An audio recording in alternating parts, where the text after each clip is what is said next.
আসসালামু আলাইকুম। আজকের ভিডিওতে ইতালি ভিসা সম্পর্কে 2025-এর ক্লিক ডে নিয়ে কিছু আলোচনা করব। কারণ বেশ কিছুদিন হয়েছে আমি এই বিষয়গুলো নিয়ে কোনো ধরনের কোনো কথাবার্তা অনলাইনের মাধ্যমে বলা হচ্ছে না। অনেকেই প্রশ্ন করতেছেন, ভাই 2025-এর ক্লিক ডে হয়েছে কিন্তু এই বছর কি কোনো রিসিভোতাগুলো নিয়ে কোনো সমস্যা হচ্ছে কিনা, মানে আবেদনের সাথে সাথে বা 2-4 দিন পরে হলেও রিসিভোতা পাওয়া যায়, কিন্তু এই বছর রিসিভোতাগুলো একদমই পাওয়া যাচ্ছে না কেন, বা রিসিভোতা আসলেই কি কোনো সমস্যা হচ্ছে কিনা ইতালি থেকে একটু আমাদেরকে জানাবেন। সো আজকের ভিডিওতে 2025-এর ক্লিক ডে সম্পর্কে রিসিভোতা নিয়ে কিছু কথা বলবো এবং 2025-এ আবেদন করে কেমন হবে আপনাদের জন্য বা কেমন হতে যাচ্ছে, আপনারা নুলস্থা পেলে আগের মতো ঝামেলা পোহাতে হবে কিনা, বা নুলস্থা পেলে খুব সহজে আপনারা যেতে পারবেন কিনা, বা যারাই আবেদন করছে নুলস্থা পাওয়ার সম্ভাবনা কেমন থাকবে, একটু এই বিষয়ে আলোচনা করব। তো সকলের কাছে শুরুতেই একটু ক্ষমা চেয়ে নিচ্ছি, কারণ আজকের ভিডিওতে আমার কাছে মাইক্রোফোন নাই, আমি শোরুম থেকেই ভিডিও করছি। মানে ব্যস্ততার কারণে যে একটা ভিডিও করব সেই সময়টাও পাই না, তাই আজকের মানে চেষ্টা করলাম যে আপনাদের এত এত মেসেজ আসতেছে যে শোরুমে বসে আপনাদের ভিডিওটা করা জরুরি মনে করলাম। তো বাইরের প্রচুর সাউন্ড আসতে পারে, কারণ উপরে কাজ চলতেছে, বাইরে গাড়ি ঘোড়া চলতেছে।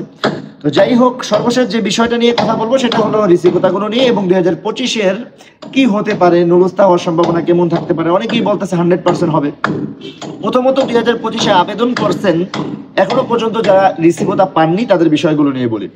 কারণ এই বছর আপনারা জানেন যে ইতালির নাপোলি শহরে প্রায় 20 জন উকিলকে আটক করছে। কেন আটক করছে? এই যে ইতালি ভিসা নিয়ে তারা কাজ করছে। এখন ইতালি ভিসা নিয়ে কাজ করাটা কিন্তু অপরাধ না, কারণ ইতালি ভিসা সরকার নিজেই তো প্রতি বছর কোঠা নির্ধারণ করতেছে, প্রতি বছর আবেদন নিতেছে, কিন্তু উকিল তাহলে আটক করলো কেন? কারণ প্রতি বছর ইতালিতে আবেদন করার পরেও এই যে আমাদেরকে বড় অঙ্কের একটা টাকা লেনদেন করতে হয়। কারণ দেখেন, এই বড় অঙ্কের টাকা লেনদেন ছাড়া আমরা কেউ যাইতে পারি না। আমাদের স্বপ্ন ইউরোপ যাওয়া, কিন্তু এই যে বড় অঙ্কের একটা টাকা 8 লাখ 10 লাখ 15 লাখ 20 লাখ পর্যন্ত এখন বর্তমানে অনেকে টাকা দিয়ে ইতালিতে আসতেছে। এখন এই যে বড় অঙ্কের টাকাগুলো নেয় এরা কারা?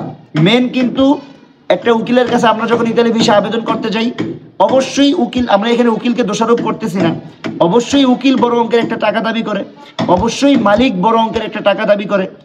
এরপরে আপনি যার মাধ্যমে কাজ করবেন সে আপনার জন্য 2 মাস 3 মাস খাটবে, দৌড়াদৌড়ি করবে, আপনার জন্য টেনশন নেবে, তার একটা প্রফিট থাকতে হবে।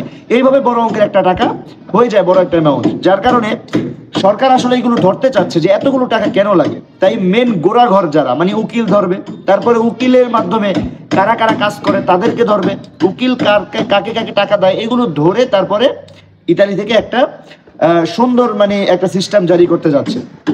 সুন্দর কি, যাতে করে বাঙালিরা ইতালিতে আসতে হলে এতগুলো টাকা দিয়ে আসতে না হয়। আসলে এটা কোনোদিন বন্ধ হবে না, তারপরও তারা চেষ্টা করতেছে ইতালিতে ধরাধরি চলতেছে। এখন এই যে উকিলদেরকে আটক করতেছে, এই কারণে বড় ধরনের একটা প্রভাব পড়ছে এখন বর্তমানে আমাদের বাংলাদেশি যে সমস্ত ভাইয়েরা ইতালি ভিসা আবেদন করছেন তাদের উপরে। কারণ এই বছর যারা আবেদন করছে তাদের রিসিভোতাগুলো নিয়ে এই জন্যই সমস্যাগুলো হচ্ছে, কারণ উকিলরা যোগাযোগ করতেছে না, উকিলরা নাম্বার বন্ধ রাখছে। আমি যারাই আমাকে প্রশ্ন করছেন তাদের বাহিরেও হয়তো বা অনেকে রিসিভোতা পাচ্ছেন না, সবার বিষয়গুলো নিয়েই কথা বলছে।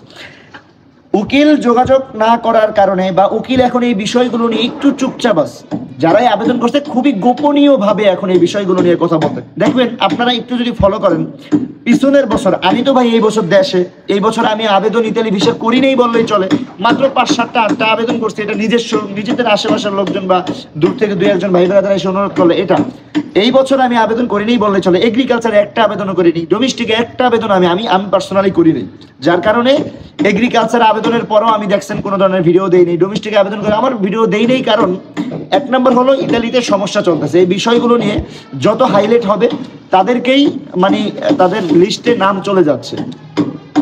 ইতালিতে যত উকিলরা আছে বা যত ভ্লগার ভাইয়েরা আছে দেখবেন যে প্রতি বছর এই বিষয়গুলো নিয়ে প্রচুর আলোচনা করে। এই বছর কিন্তু আলোচনাটা কমে গেছে। এই বছর একেবারে 99% ভ্লগাররা দেখবেন এই বিষয়গুলো নিয়ে কথা বলতেছে না। হ্যাঁ, কারা কথা বলে ইতালিতে আছে অবস্থিত, তারা বেশি হাইলাইট এই বিষয়গুলো নিয়ে করতেছে না। কারা করতেছে? অনেকে আছে জার্মান থেকে ভিডিও করে, আরো বিভিন্ন আশেপাশের দেশে কান্ট্রিতে থাকা অবস্থায় আপনাদেরকে ইতালি ভিসার আপডেট দিচ্ছে, তাদের কাছ থেকে অনেক নিউজ আপনারা পাচ্ছেন। কিন্তু ইতালিতে অবস্থিত এমন খুব কমই ভাই বোনেদের কাছ থেকে আপনারা আপডেটগুলো পাচ্ছেন, কারণ ওই একটা ইতালিতে প্রচুর ধরাধরি চলতেছে।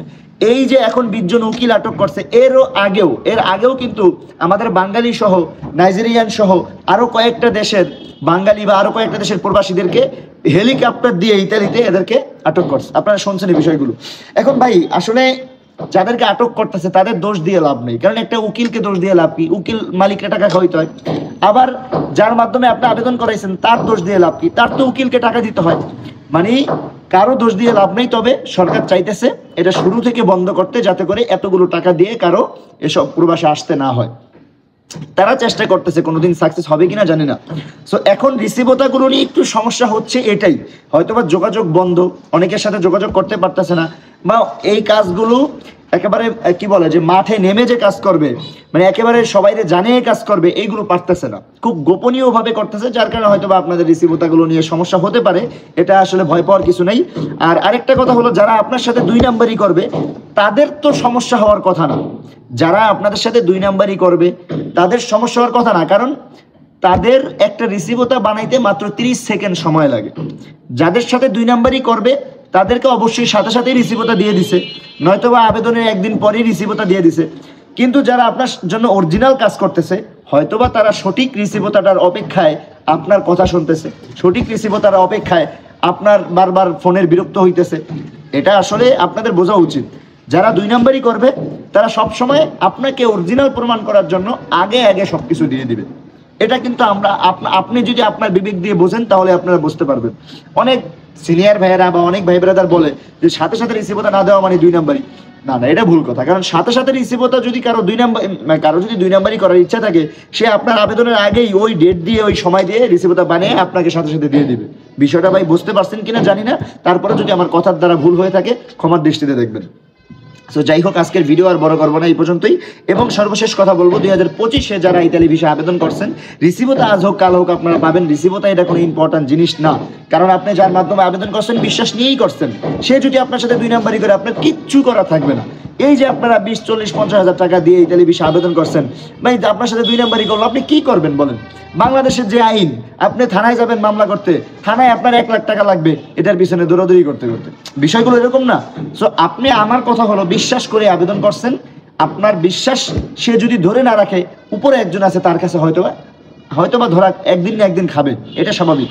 সর্বশেষ কথা, 2025-এ আবেদন করে আপনাদের নুলুস্তা হওয়ার সম্ভাবনা কেমন? কারণ অনেকে বলতেছে যে 100% নুলুস্তা হবে, কারণ এই বছর কোটার চাইতে কম আবেদন হয়েছে। এটা একদমই ভুল ধারণা। কারণ দেখেন, আপনারা যখন আবেদন করছেন আপনারাও কিন্তু জানেন না, আপনারা এটা জানেন যে 1,80,000 বা 1,60,000 কোটা এই বছর বরাদ্দ হয়েছে, এরকম কিছু আপনারা জানেন, কিন্তু কোন শহরে কতগুলো কোটা বরাদ্দ করা হয়েছে এটা কিন্তু আপনারা জানেন না। এটা আপনার উকিল ওরকম ভাবে জানে না। তারপরে কোন শহরে কতগুলো কোটা বরাদ্দ করা হয়েছে এবং কোন শহরে কয়টা ফর্ম পূরণ করা হয়েছে এটাও কিন্তু আমি উকিল কেউ জানে না। এটা কিন্তু আমরা জানি না। তাহলে ধরেন 5টা কাগজ আবেদন করতে যাব, আমি আবেদন করার সময় কোন শহরে করলে আমার কোটার আন্ডারে থাকবো এটা কিভাবে বুঝবো? বোঝার কোনো অপশন যেহেতু আগে থেকে নাই, তাই কে কোন শহরে আবেদন করছেন এটা কেউ জানে না। ধরেন আবেদনের সংখ্যা কম হয়েছে এই বছর, কিন্তু নাপোলি শহরে কোটা আছে ধরেন 500, সেখানে আবেদন হয়েছে যে 5,000।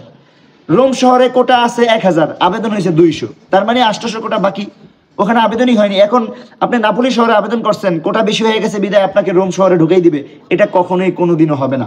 কারণ আপনার রোম শহরের মালিক, নাপোলি শহরের মালিক সম্পূর্ণ এটা ভিন্ন সেক্টর, ভিন্ন আলাদা।